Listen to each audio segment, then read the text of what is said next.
Le milieu de Barreau tire une nouvelle fois la sonnette d'alarme. Le comité de vigie demande à la ministre de l'Éducation Sonia Lebel de revenir sur la décision du centre de service scolaire Arikana de transférer dès la rentrée prochaine les élèves de secondaire 4 et 5 à Amos. Qu'est-ce qu'on demande à la ministre de l'Éducation, c'est de suspendre la décision actuelle, puis de mettre en place un processus de révision indépendant, transparent et documenté, puis une analyse publique des données de transport, des impacts pédagogiques et psychosociaux, ainsi que des scénarios alternatifs élaborés par l'équipe école et le milieu. Les citoyens mobilisés se disent même prêts à changer de centre de service scolaire et s'en aller vers l'Or-et-des-Bois afin de faire aboutir les projets développés pour sauver l'école. Alors, on a dit, on va travailler sur des options de sport.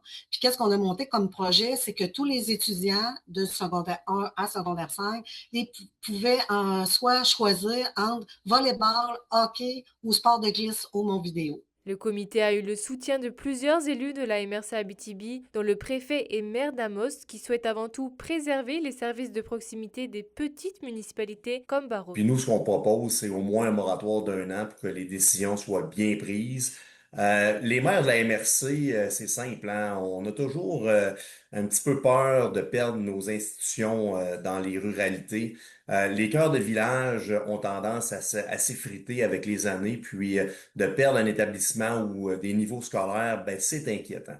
Jeanne Grenier affirme que la communauté ne baissera pas les bras sans avoir obtenu gain de cause. Moi, là, j'ai été commissaire scolaire pendant 15 ans et je suis déterminée à me rendre jusqu'au bout. On ne lâchera pas le morceau. Puis notre secondaire 4 et 5, en septembre, je ne sais pas si on va réussir, mais si on ne l'a pas en septembre, on va l'avoir en septembre 2027.